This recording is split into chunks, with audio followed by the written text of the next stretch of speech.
Togo Info. Le Togo à votre portée. Monsieur, vous êtes toujours branché sur la bande 96.3 Victoire FM.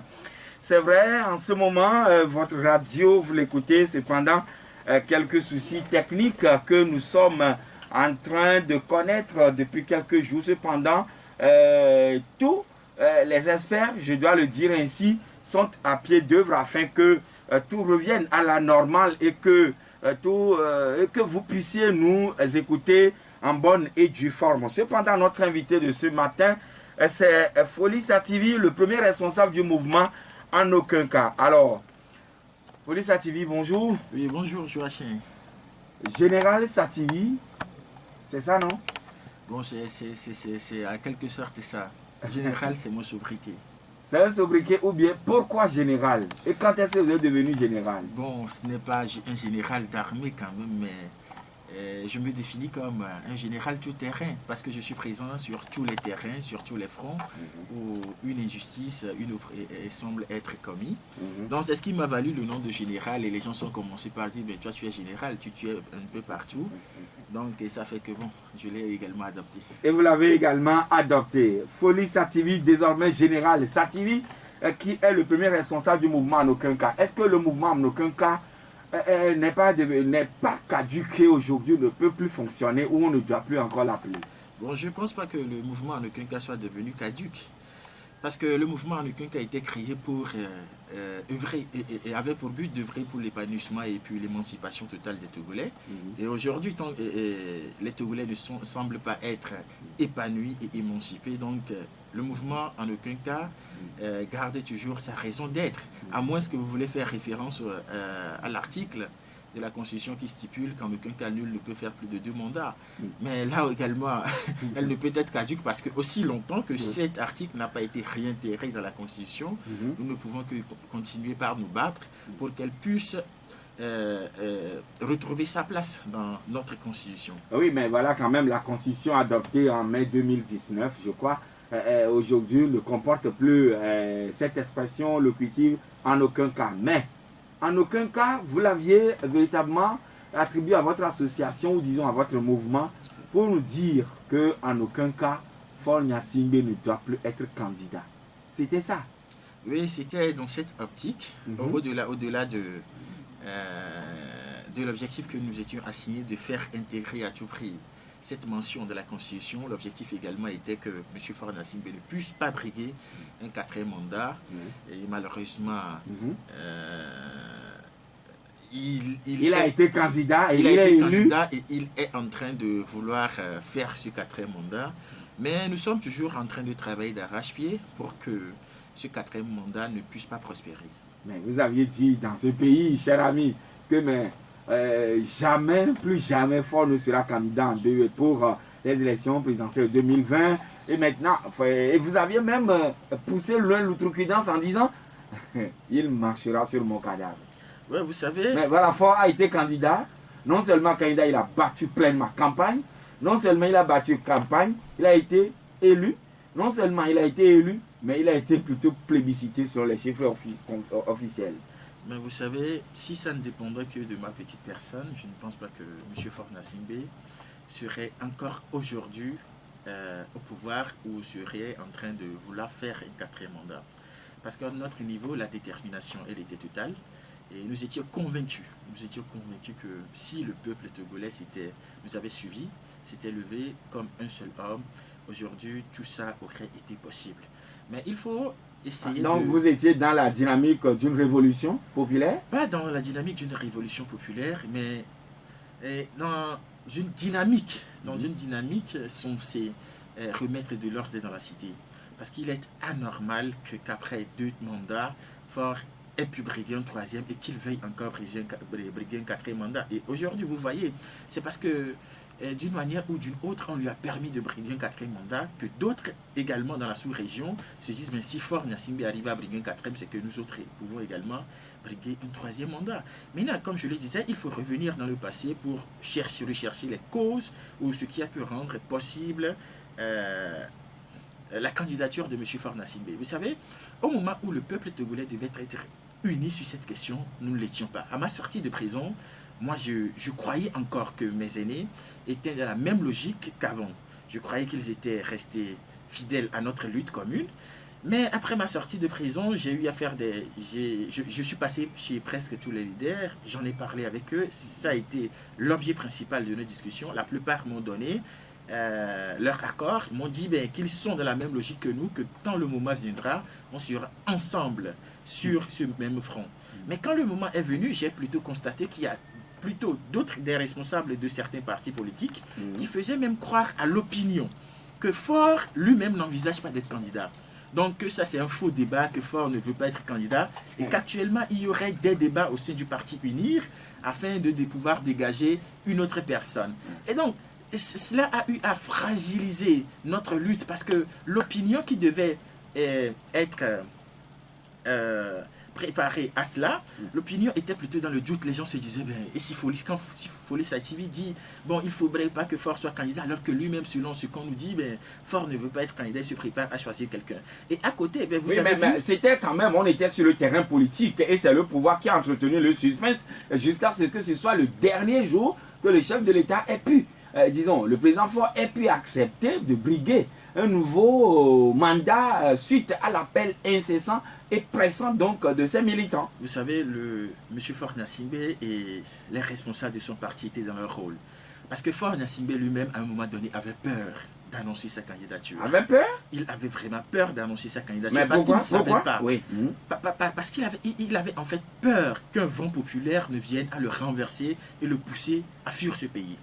Et donc, il était en train d'observer tous les signaux. Il était en train de voir comment les choses se déroulaient, de voir si éventuellement il pouvait l'annoncer et de quelle manière il devait l'annoncer. Et donc, c'est ce qui a poussé le régime à organiser toute cette comédie qu'on a vue où des militants ont dit on donne de l'argent à certaines personnes d'aller manifester dans certaines villes pour demander que Faure Gnassingbé soit candidat, alors qu'en réalité, personne n'a voulu qu'il le soit. Mais si ces personnes n'avaient pas reçu de l'argent, ils n'auraient naturellement pas. Vous pensez que tout ce beau monde, tous ces gens-là qui étaient descendus dans les rues, soit à Blita, à Kara, Tapaon, partout, dans toutes les régions, pensez qu'ils auraient été manipulés avec des espèces sonnantes? Vous savez, la majorité d'ailleurs, plus de 3/4 de ces personnes ont été manipulées.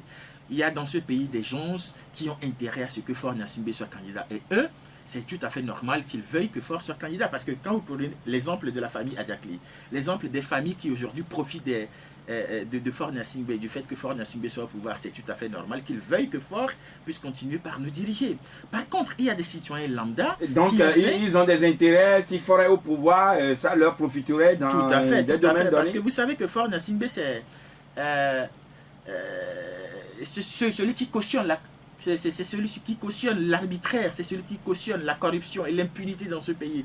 Et donc, il y a certaines personnes qui brillent plus dans la corruption, dans l'impunité, dans les détournements de fonds, et qui voient que, bon, c'est aussi longtemps que Faure Gnassingbé est au pouvoir, ils peuvent continuer par détourner sans être inquiétés. Prenez un peu le cas de Ayassor, qui eut à détourner de l'argent dans ce pays, mais qui n'a jamais été inquiété, ni Sao Nyonfam, qui a détourné l'argent de la route Lomé-Vaugan, mais qui n'a jamais été inquiété. Cette personne ne peut que Ce sont des allégations qui n'ont pas encore été confirmées par une quelconque enquête. C'est des choses qui ont été vérifiées que ni Sao Nyonfam, le ministre... Vérifiées par quelle structure? Peut-être les médias, ce sont des allégations. Il a été interpellé à l'Assemblée nationale.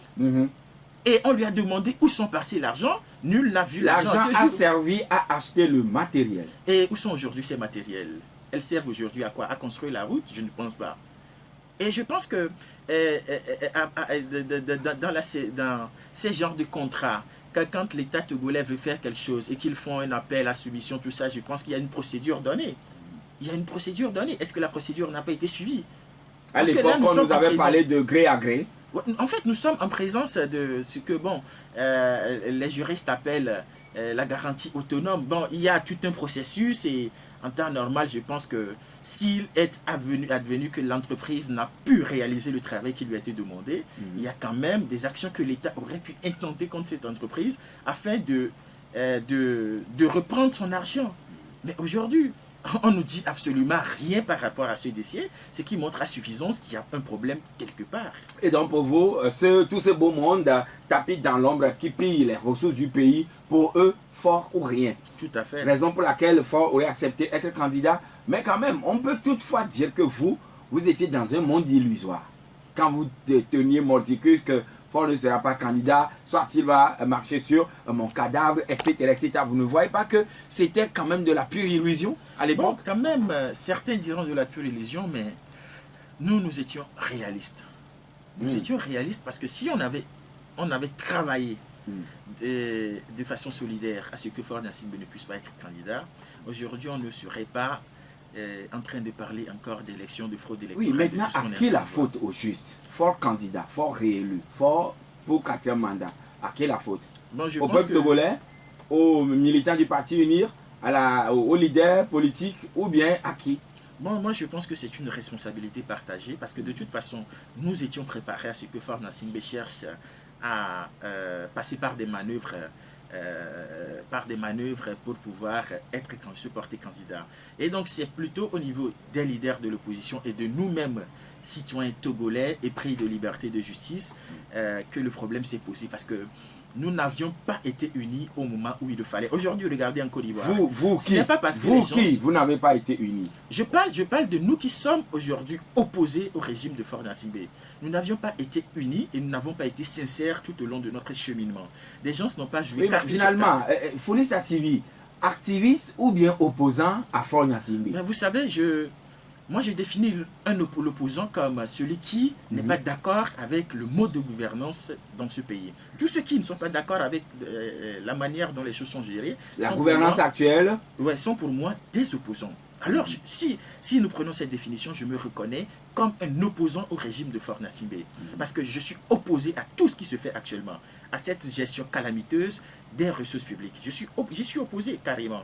Et donc, je parlais un peu du cas ivoirien. Regardez, prenez la Côte d'Ivoire aujourd'hui. Tous les acteurs politiques, toute la population semble être mobilisée contre la candidature de Alassane Ouattara. Non pas parce qu'ils craignent Ouattara ou parce qu'ils ont peur que Ouattara ne vienne à les battre dans les urnes. Non, il y a Guillaume Soro, il y a Bédié, il y a Ouattara, il y a Gbagbo plutôt, quand les trois se mettent ensemble. Je ne pense pas que Ouattara puisse tenir.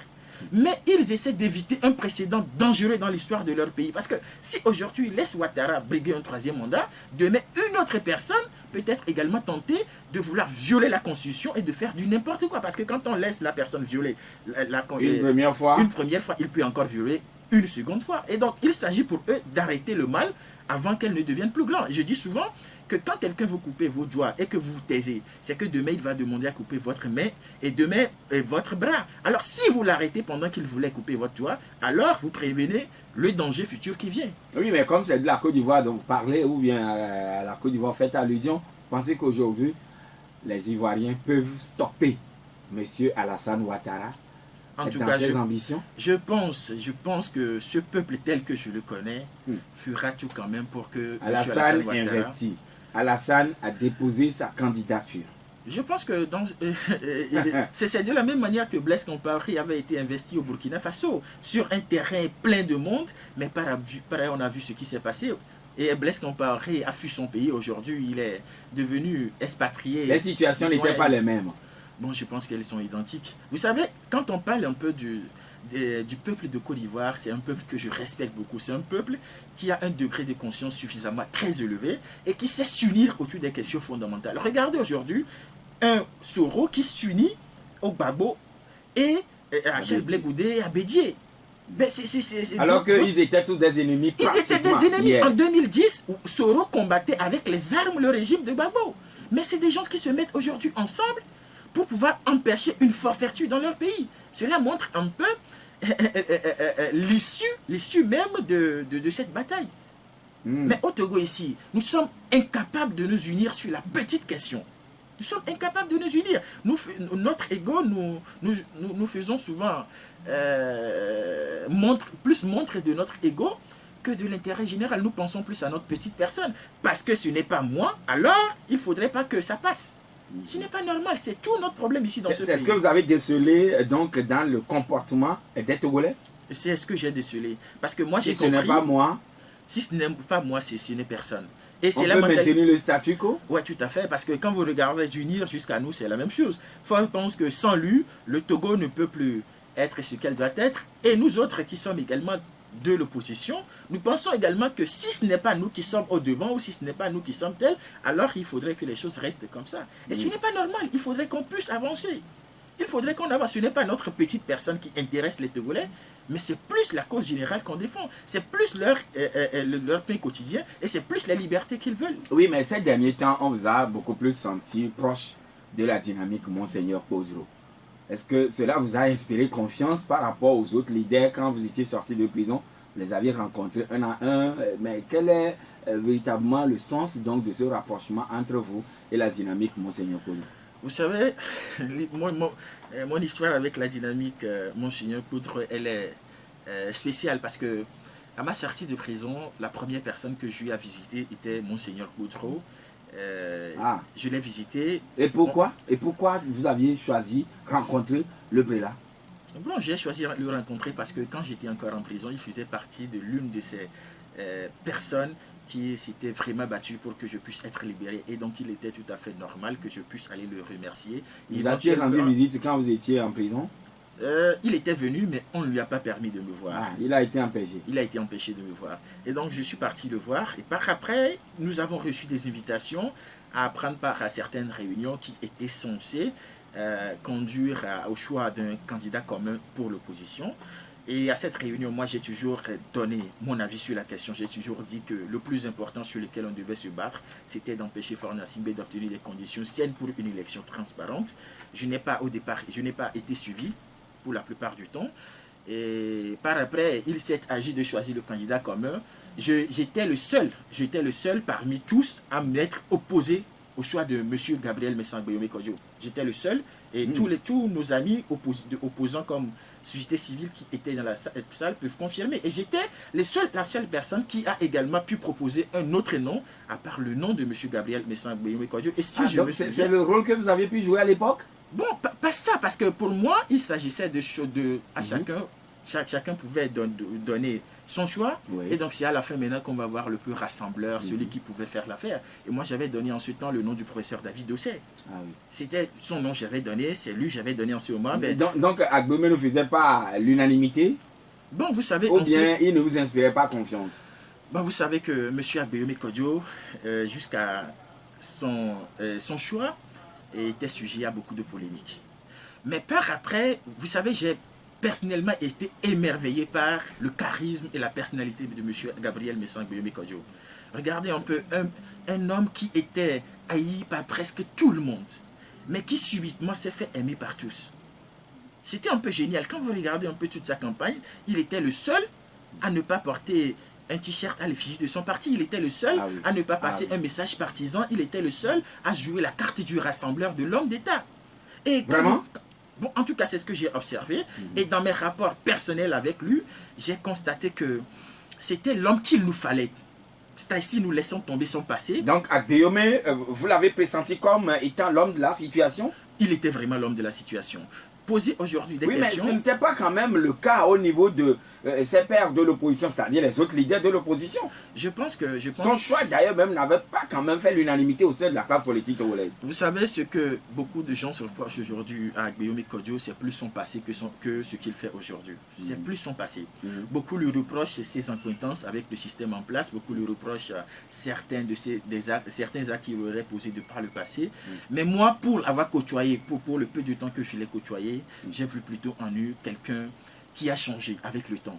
Quelqu'un qui est devenu une autre personne, quelqu'un qui est devenu plus humain et quelqu'un qui a une folle envie de voir ce pays changer. C'est ce que moi j'ai senti en lui. Donc, sincérité? Sincérité, je l'ai senti. Vous savez, au départ, je faisais partie de ceux qui ne croyaient pas en lui. Je faisais partie de ceux qui doutaient en sa personne. Parce que j'avais des informations depuis Paris même, parce que j'ai des amis qui sont également très connectés à l'Élysée, qui m'avaient fait comprendre que non, qu'il se pourrait que M. Agbéomé Kodjo était de mèche avec Faure Gnassingbé, que c'était plutôt un deal qu'ils avaient fait pour pouvoir rouler le peuple togolais, tout ça, tel. Je suis venu, je lui en ai parlé directement. Je lui ai dit que c'est ce que... Vous avez échangé avec lui-même? Oui, j'ai échangé avec lui à son domicile. Et je lui ai dit que c'est ce qu'on m'a dit. C'est l'information que vous aviez? Oui, c'est l'information il était énervé, il disait non, tel. J'ai dit, bien, c'est ce que tout le monde pense actuellement au sein de l'opposition. Je ne sais comment l'information a été distillée au sein de la masse, mais c'est ce que tout le monde pense. Et par après, quand il a été arrêté, après sa libération, il me disait, ben Folie, Sativi, regarde, ben moi je suis de mèche avec le pouvoir en place, ils sont venus, ils m'ont arrêté, ils ont giflé ma femme, ils ont fait subir des tortures, des humiliations pareilles à mes enfants, tout ça, à tous ceux qui se trouvaient et à moi-même, alors que je suis de mèche avec Fornia Sibé.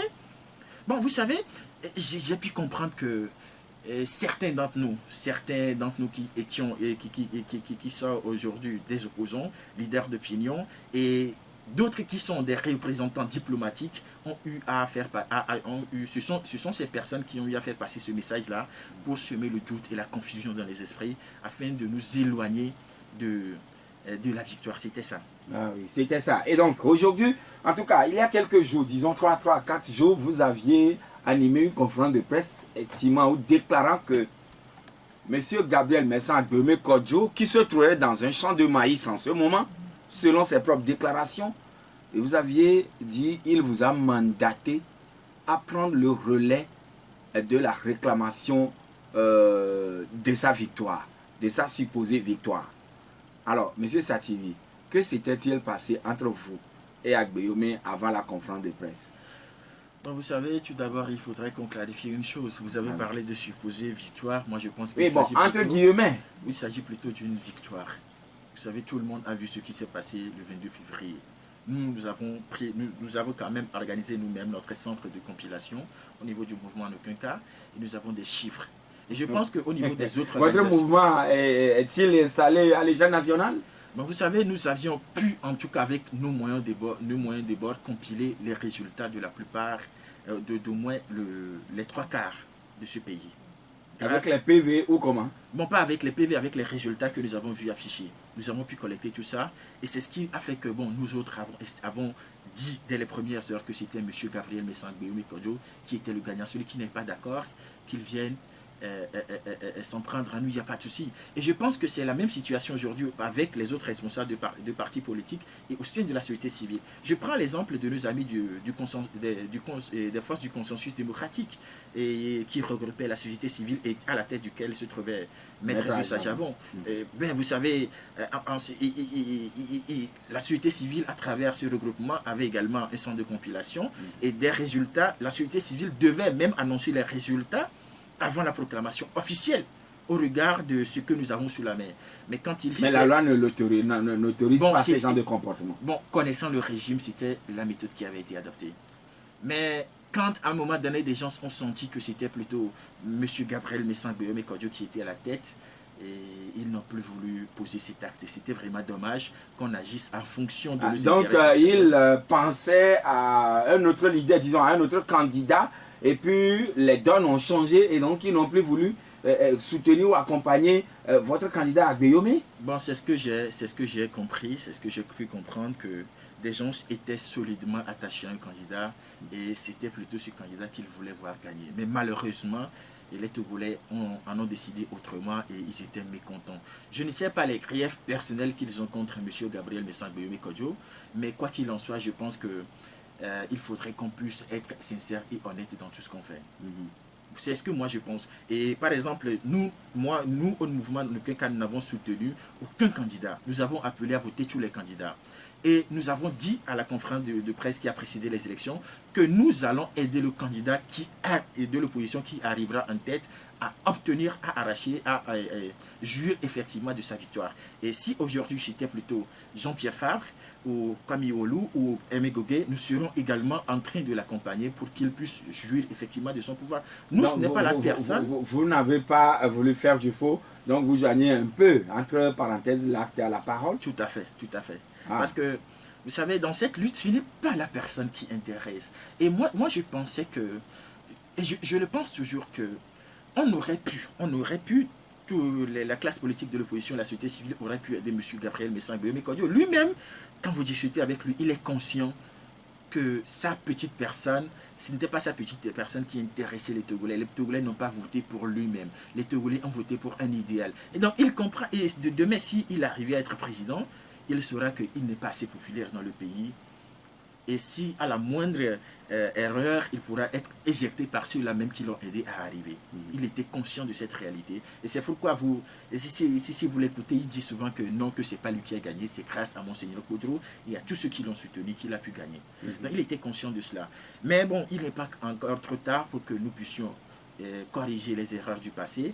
Maintenant, revenons un peu à votre question que j'ai été sollicité par...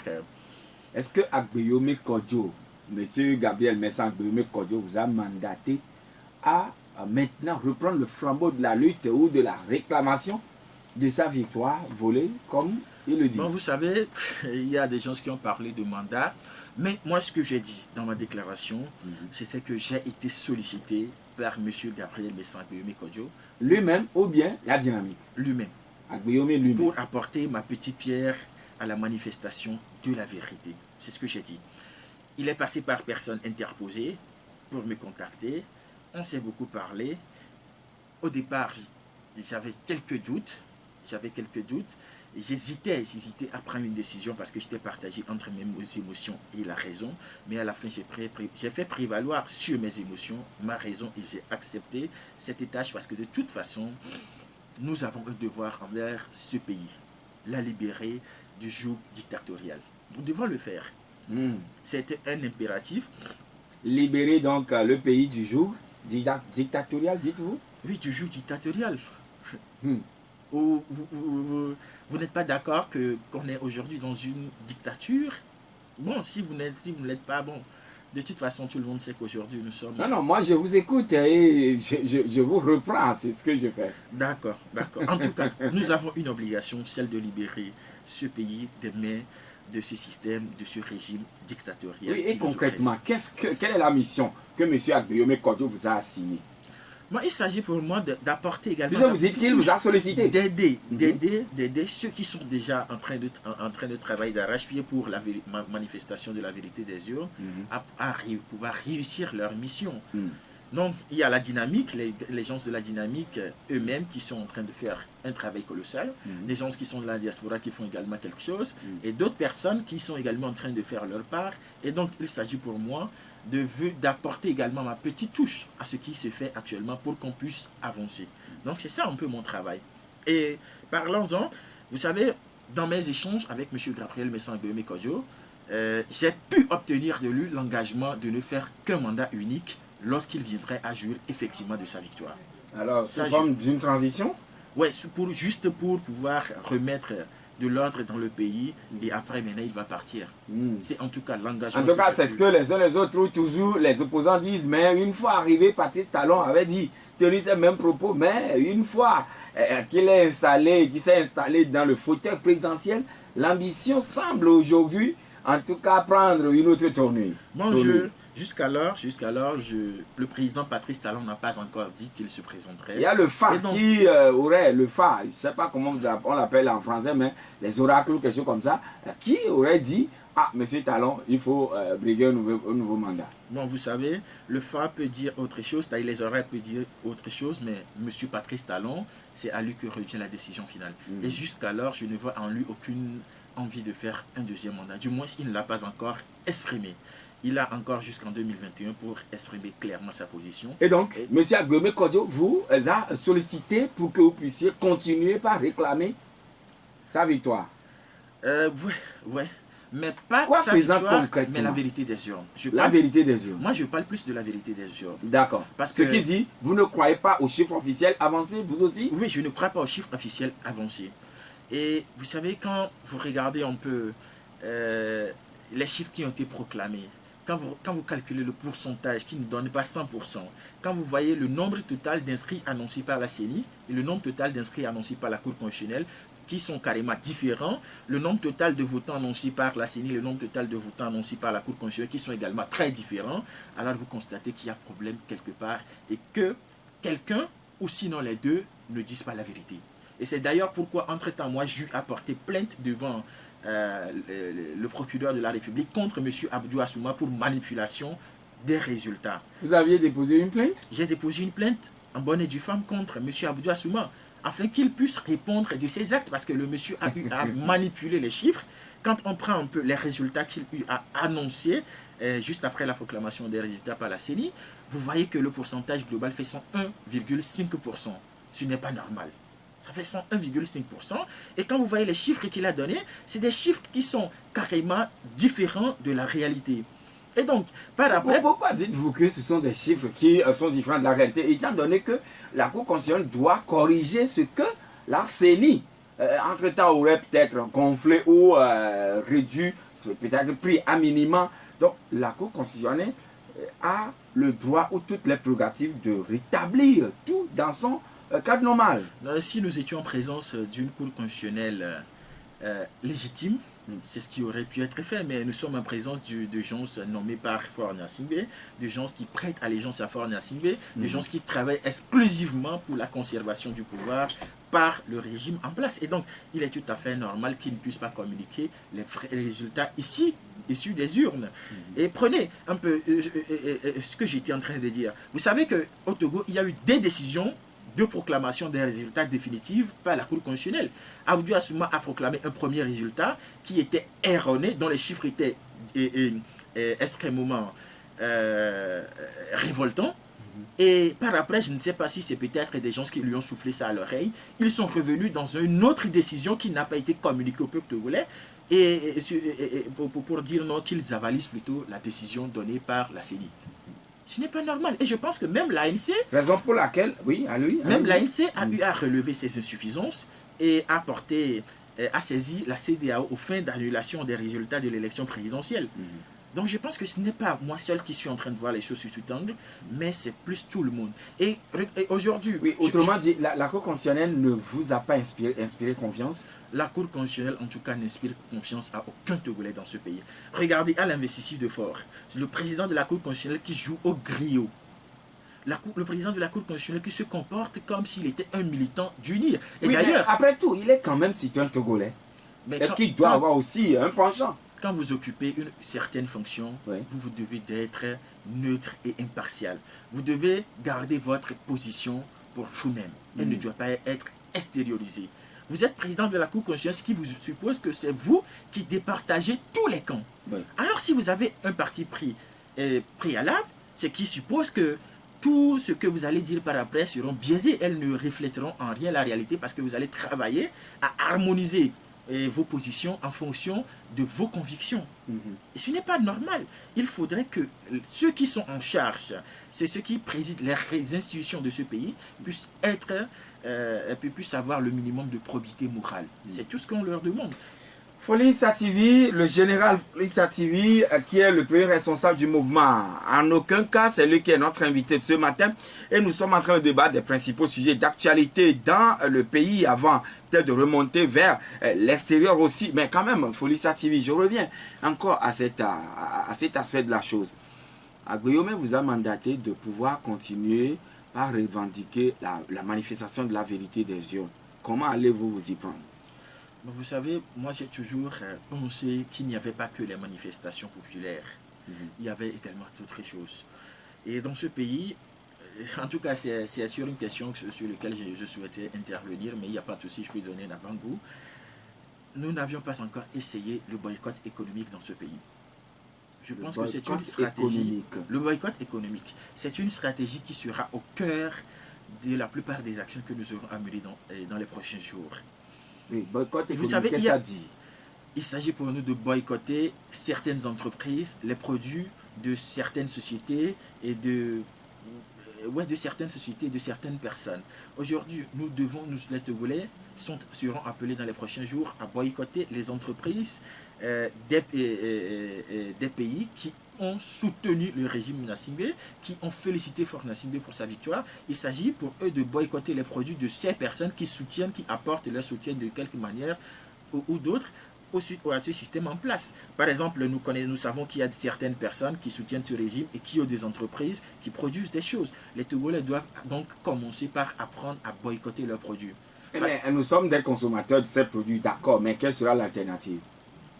Oui, si vous nous appelez à boycotter, l'alternative serait? Je pense qu'il y aura une alternative. De toute façon, c'est une stratégie qui sera bien ficelée, de sorte à ce qu'il y ait toujours une alternative au peuple togolais. Je prends l'exemple des entreprises françaises qui existent au Togo. Vous savez, la France a eu à féliciter Faure Gnassingbé pour sa victoire malgré les dérapages constatés lors de la proclamation des résultats et lors de l'élection même. Donc, par conséquent, les entreprises françaises seront boycottées en bonne et due forme dans les prochains jours. Prenons l'exemple de Total. Les Togolais seront appelés à boycotter les produits de Total au profit d'autres stations d'essence. Ça, c'est clair. Et parce qu'il nous faut mettre la pression, sur ceux-là même qui apportent leur concours à la pérennisation de ce système. Nous ne devons pas continuer par les ignorer. Nous devons commencer par nous en prendre également à eux.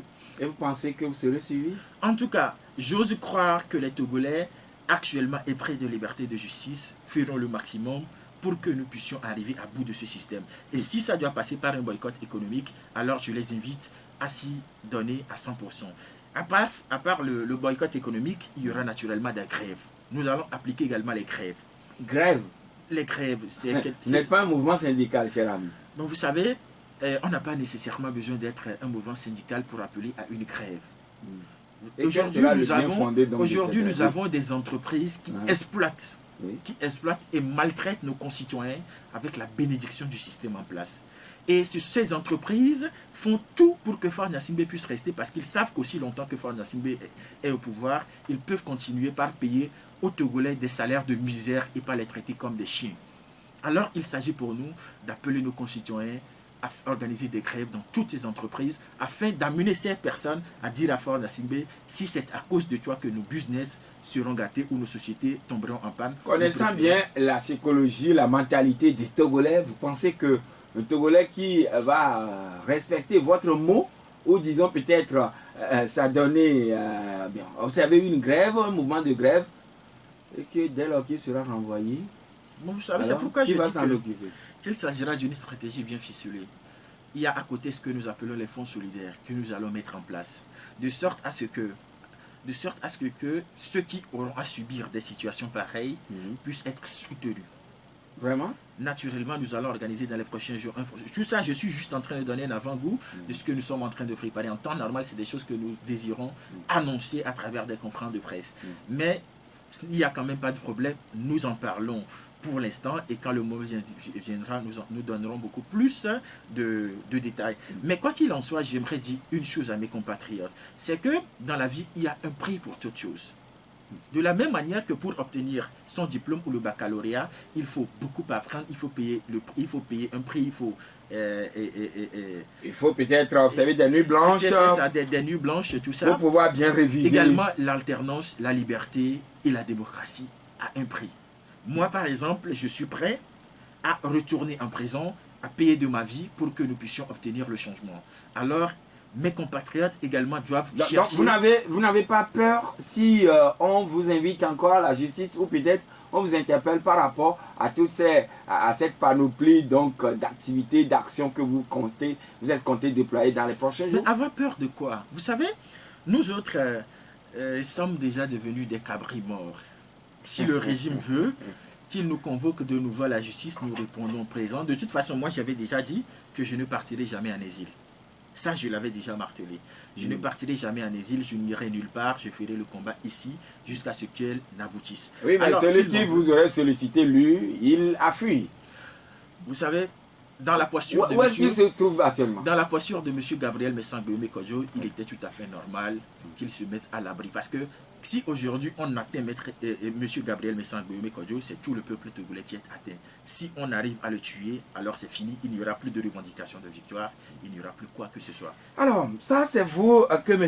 Guéomé Kodjo aurait sollicité, mais il y a des acteurs politiques également, voire même des candidats qui ont participé également à cette joute électorale, disons à cette élection présidentielle. Cependant, comment analysez-vous un peu le comportement des uns et des autres? D'abord, de M. Guéomé Kodjo lui-même, vis-à-vis de ses camarades qui ont participé aussi à ces élections, et le versa, c'est-à-dire les autres aussi, envers M. Guéomé Kodjo. Bon, je pense qu'il y a problème quelque part. Sinon, il y a eu problème quelque part, et qu'il faille à tout prix corriger. Je disais entre-temps que Si nous avions le temps, si nous avions normalement le temps et nous n'étions pas pressés par la situation, on aurait pu mettre en place une comité vérité et réconciliation exclusivement pour les acteurs politiques de l'opposition de la société civile, afin qu'on puisse tous se Commission regarder vérité et réconciliation. exclusivement pour les acteurs de l'opposition de la société civile.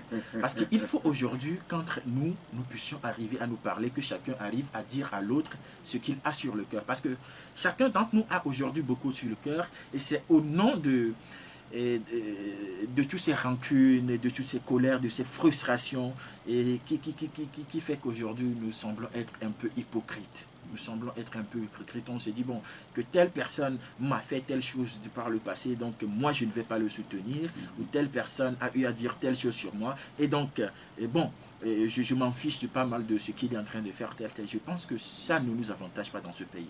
Quand je regarde un peu les autres candidats qui ont également pris part à ces élections, quand je vois un peu leur silence, moi personnellement ça me dérange. Parce que Le silence vous dérange? ça me dérange. Et pourquoi? Parce que s'ils estiment que ce n'est pas M. Gabriel Messang-Boyeme Kodjo qui a gagné sur ces élections, alors c'est qu'en d'autres termes, ils estiment que c'est plutôt Faure Gnassingbé qui les a gagnés. Oui, mais aujourd'hui, ils ne disent non plus que Faure a gagné et ils ne soutiennent non plus que Agbeyome Kodjo aurait gagné. Il y a nécessairement un gagnant. Vraiment? Il y a nécessairement un gagnant. On ne peut pas prendre part à une mais- élection, à moins qu'ils veuillent faire comprendre que Faure Gnassingbé a eu les mêmes voix que M. Gabriel Messang-Boyeme Kodjo. Mais ne voyez-vous pas quand même que, par-dessus tout, monsieur Jean-Pierre Fabre, lui, il a trouvé quand même qu'il faut plutôt annuler l'élection et il s'en remet à la Cour de justice de la CEDEAO. Bon, je respecte un peu la position de M. Jean-Pierre Fabre et des responsables de l'ANC. Pour autant, il y a un gagnant. Pour autant, il y a un gagnant qui est bien connu de tous. Donc je pense que ce qui a lieu de faire, c'est d'aider ce gagnant à jouir effectivement de sa victoire. Et si ce gagnant ne peut pas jouir de sa victoire, alors il faudrait que M. Faure Gnassingbé non plus ne gouverne ce pays. Parce que si le vrai gagnant ne peut pas gouverner, alors celui qui a été battu ne doit pas également gouverner dans ce pays. C'est ce qui a été fait depuis des années où le vrai gagnant ne gouverne pas, c'est plutôt le vaincu qui gouverne. Il faudrait qu'on puisse cesser cette mascarade-là. Alors, l'autre point, c'est-à-dire la toile s'enflamme toutes les fois quand il y a une réaction de M. Agbeyome ou une réaction quand même des militants de l'opposition, et c'est toujours les attaques, les contre-attaques, les invectives, les injures, les calomnies, la haine, ce sont les vices auxquels nous assistons maintenant sur les plateformes. Comment vous, en tant que leader d'opinion, vous l'expliquez? Vous savez, tout ça, c'est... À moins que vous n'ayez jamais constaté cela, hein? Non, je constate cela. Moi-même, j'en suis quelques fois victime de cette situation. Mais je dis souvent, c'est la résultante de nos égos. C'est la résultante de nos égos. Et on travaille plus dans ce pays à faire échouer l'autre de l'opposition, plutôt que de travailler à faire libérer ce pays. Et ce n'est pas normal. Et il y a certaines personnes, dès qu'ils voient qu'une autre personne travaille et est en train de vouloir prendre leur place ou de vouloir est en train d'être apprécié plus que, ils commencent par tout faire pour décrédibiliser cette personne, pour donner une mauvaise image de cette personne, et les autres également rentrent dans le jeu. Mais je pense qu'il est temps que ça puisse cesser. Quand vous regardez ce qui se passe sur les réseaux sociaux, depuis les élections présidentielles de 2020 jusqu'à ce jour, ce n'est plus le parti au pouvoir qui nous attaque, ce n'est plus le parti au pouvoir qui travaille à nous diviser, mais c'est plus nous-mêmes qui travaillons à nous diviser, à nous affaiblir, à nous décrédibiliser. Et ce n'est pas normal. Des attaques entre militants de l'opposition eux-mêmes? Oui, c'est ce qui se passe actuellement. Quand vous voyez un peu les militants, les responsables de certains partis s'attaquer aux responsables, les militants d'autres partis ou d'autres acteurs de la société civile, et vous comprenez qu'il y a problème quelque part. Ce n'est pas le parti, parce que jusqu'alors, moi, je ne vois pas le parti au pouvoir faire quelque chose d'extraordinaire pour nous empêcher de pouvoir nous unir. À moins que certains dans l'opposition constituent une aile marchande du parti au pouvoir et travaillent à la pérennisation du système. Sinon, je ne comprends pas nos comportements. Je l'avais déjà dit que si c'était M. Jean-Pierre Fabre qui avait remporté cette élection, moi, je serais la première personne à m'associer à lui, à travailler à ce qu'il puisse jouir effectivement de sa victoire. Parce que ce qui m'intéresse n'est pas la personne de Fabre, mais c'est plus l'idéal et pour lequel les Togolais se battent depuis des années. C'est ça qui m'intéresse. Et donc, si on arrive à faire partie M. Fornassimbe, et que Jean-Pierre Fabre vient, qu'il fait également des choses qui ne plaisent pas au peuple, alors on va encore se liguer à lui.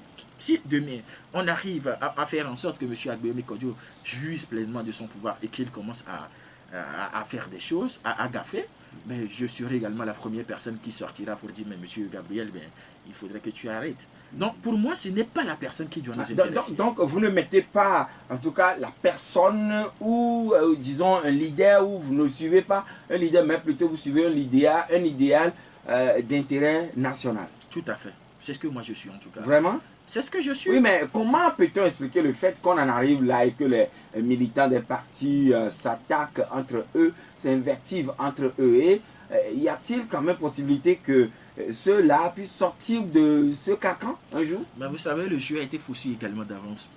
Je me rappelle qu'un jour, j'ai eu également à critiquer Monseigneur Kodjo par rapport à certaines de ses déclarations. Je disais qu'il n'est pas normal qu'il sollicite l'aide des autres responsables de partis politiques et d'organisations de la société civile, et qu'au même moment, il les insulte, il les dénigre et il les traite de tous les noms d'oiseaux. Ouais. Et je lui ai également fait ce reproche publiquement à travers des tests, et par après, on s'est vu et on en a également parlé. Et de la même manière, toutes les fois que des responsables d'autres partis se sont également attaqués à la dynamique, à la personne de M. Agbeome Kodjo ou de Monseigneur Kodjo, j'ai eu également à faire la même chose. Et c'est d'ailleurs pourquoi, quand souvent, moi je suis attaqué par certains responsables et militants de certains partis politiques, je dis souvent à mes camarades, ne réagissez pas. Parce que ce qui nous préoccupe, ce n'est pas notre petite personne, mais c'est l'idéal que nous combattons. Et on a besoin de tous pour y arriver. Ah voilà, et voilà pour la raison pour laquelle vous avez même parlé donc d'une commission réconciliation, vérité-réconciliation au sein de l'opposition elle-même. Maintenant, l'autre aspect, le Togo a organisé son élection présidentielle depuis le 22 février 2020. Élection proclamée le 24 par la CENI. La Cour constitutionnelle est venue confirmer ou même confirmer la réélection de M. Fornassimbe. Fornassimbe a prêté serment le 3 mai, mais depuis lors, disons, pas de nouveau Premier ministre, pas d'équipe nouvelle, c'est-à-dire une nouvelle équipe gouvernementale. Bon, vous savez, moi, en tout cas, que Fornassimbe forme son gouvernement ou ne le forme pas, moi, ça ne m'a jamais intéressé, en tout cas. Depuis les élections présidentielles où je le sais battu par M. Agbeome Kodjo, moi, qu'il forme son gouvernement, ça ne m'intéresse pas, en tout cas. Donc, ce pour vous, Fornassimbe a été battu par M. Agbeome Kodjo? Il a été proprement battu par M. Agbeome Kodjo. Tout le monde le sait dans ce pays. Il a été proprement battu. Vous-même, vous êtes journaliste. Vous avez été sur le terrain, vous avez vu ce qui s'est passé dans l'UR. Et il a été battu. Le reste, ce n'est que de l'usurpation. Donc, moi, je n'attends rien de M. Fornassimbe. Tout ce que j'attends de lui, c'est qu'il puisse dégager. C'est tout ce que moi, j'attends de lui. Donc, M. Sativi n'ambitionne pas à être nommé, ne serait-ce que peut-être ministre de la Jeunesse pour des missions précises? Ministre de la Jeunesse pour M. Fornassimbe, je ne pense pas que ça puisse être possible dans ce pays. Encore moins ministre ou quoi que ce soit. Vous savez, moi, j'ai eu des propositions de la part de ce système. J'ai toujours décliné toutes les offres. Des nominations? Après ma sortie de prison, des nominations? Je dis, j'ai toujours décliné toutes les offres. Pour l'instant, je me garde d'entrer dans des détails.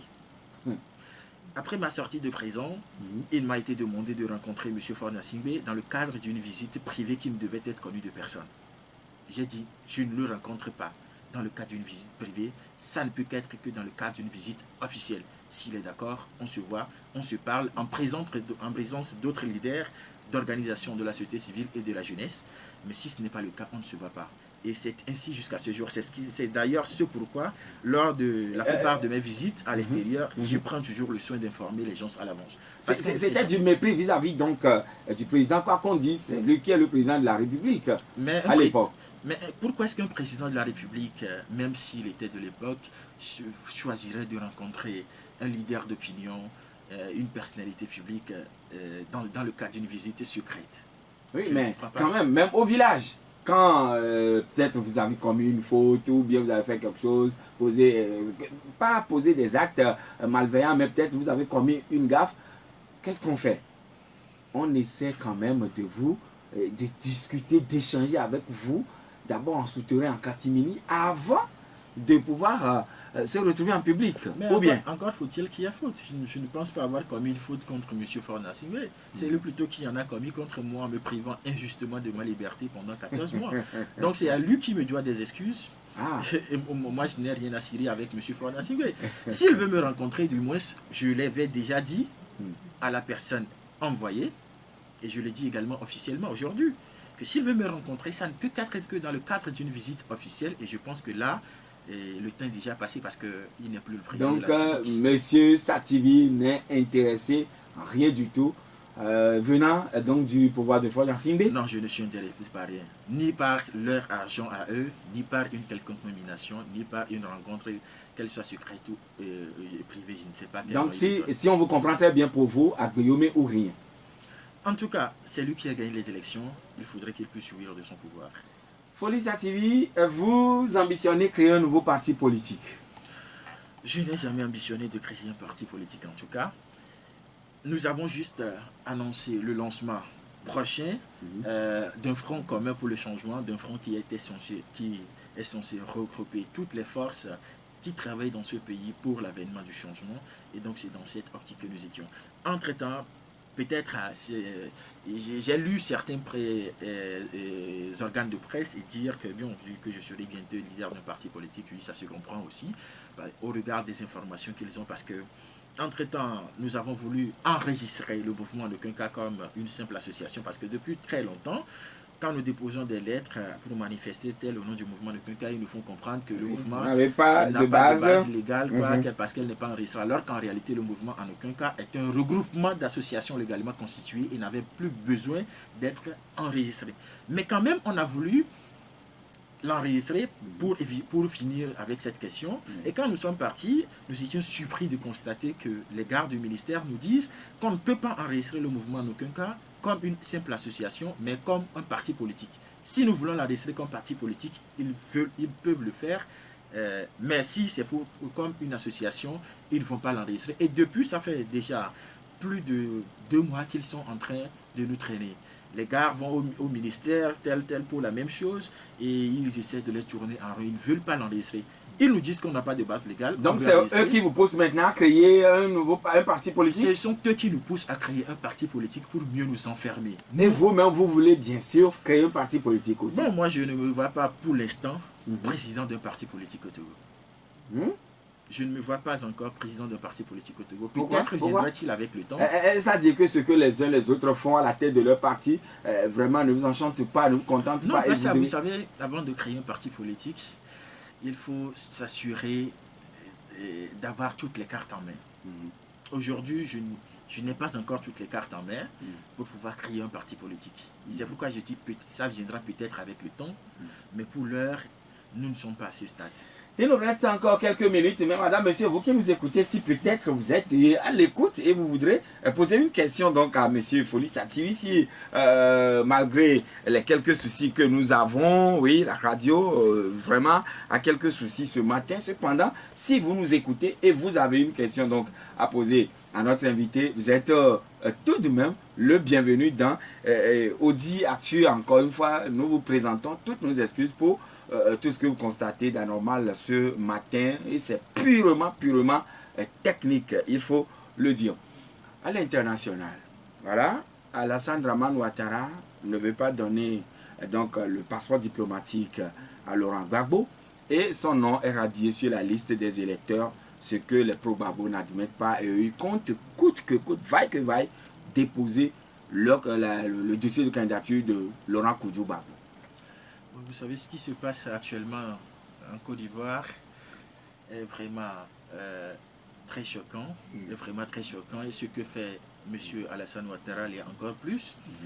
Moi, je suis un peu sidéré par le fait que M. Alassane Ouattara ne veuille pas donner de passeport au président Gbagbo, qui, entre-temps, lui a permis d'être candidat, lui a donné la nationalité et le passeport, et ce qui lui a permis d'être candidat.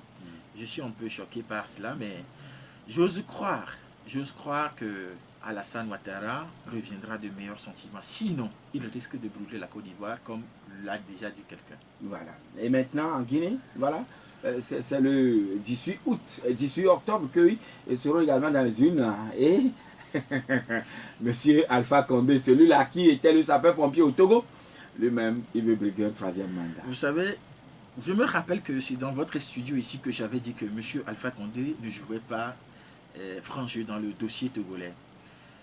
Que Monsieur Alpha Condé était en train de vouloir lui-même briguer un mandat et qu'il avait tout intérêt à ce que la crise togolaise ne puisse pas aboutir.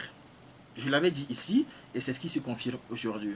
En tout cas, j'ai mes amis qui sont du front, qui sont du FNDC, qui se battent actuellement contre lui pour qu'il puisse être candidat.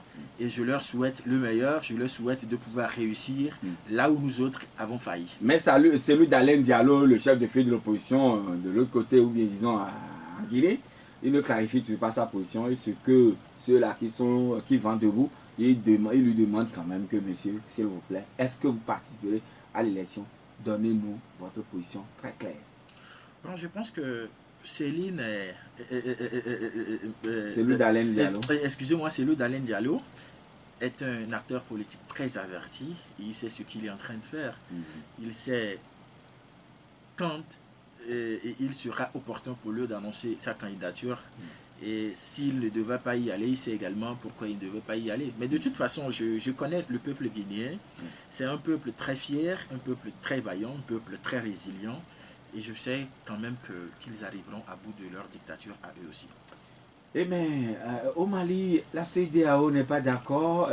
Aujourd'hui, c'est la francophonie qui suspend le Mali donc, de toute instance au niveau donc, de la francophonie.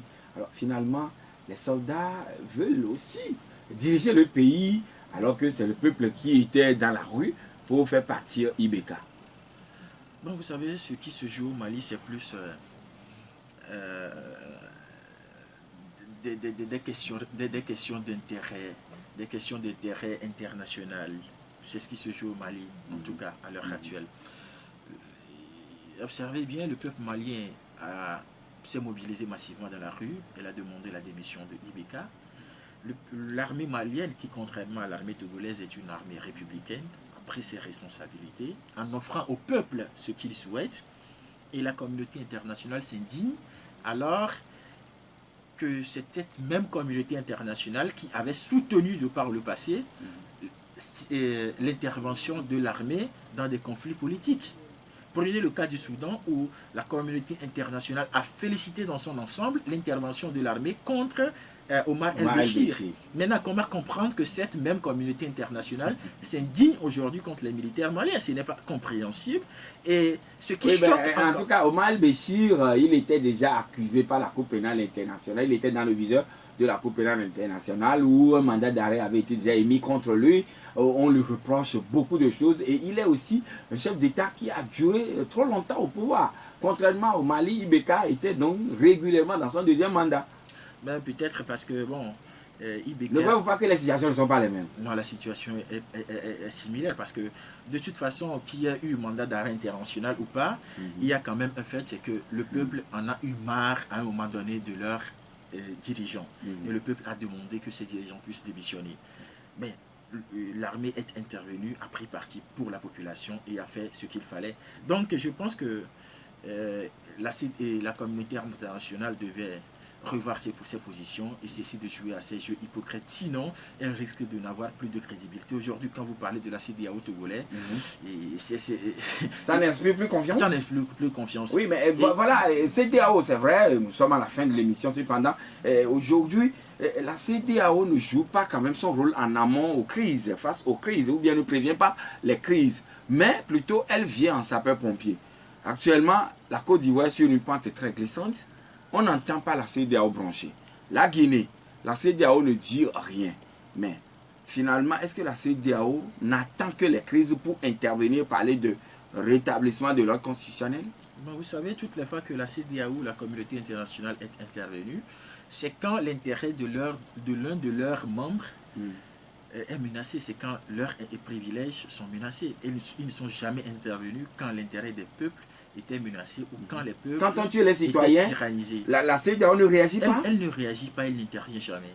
Mais ce n'est que quand un président est en train de perdre son privilège qu'on voit la CEDEAO monter sur son cheval et commencer par faire du n'importe quoi.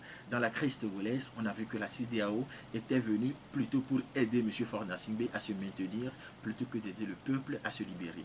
Ce n'est pas du tout normal. Il faudrait que la CEDEAO puisse revoir ses positions, sinon elle risque de ne plus inspirer confiance. Sommes-nous en présence d'une CEDEAO des chefs d'État ou bien d'une CEDEAO des peuples? En tout cas, jusqu'alors, tous sont d'accord que la CEDEAO est plus un syndicat des chefs d'État qu'une institution au service des peuples africains.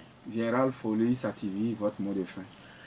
Je demande à la population togolaise de ne pas baisser les bras, de garder espoir et d'être prêt à agir dès que nous le ferons appel. Demain, il fera beau. Je pense que bientôt le changement, et que le changement en tout cas n'est pas très loin, elle est pour bientôt. Merci d'être passé chez nous. C'est nous qui vous remercions. Et voilà, madame, monsieur, c'est fini pour aujourd'hui. Merci à tous qui nous avez reçus chez vous. Toutes nos excuses, puisqu'il y a eu beaucoup de problèmes techniques. Cependant, cette émission vous sera rediffusée pleinement à 22h ou à partir de 22h afin que vous puissiez la suivre en toute intégralité.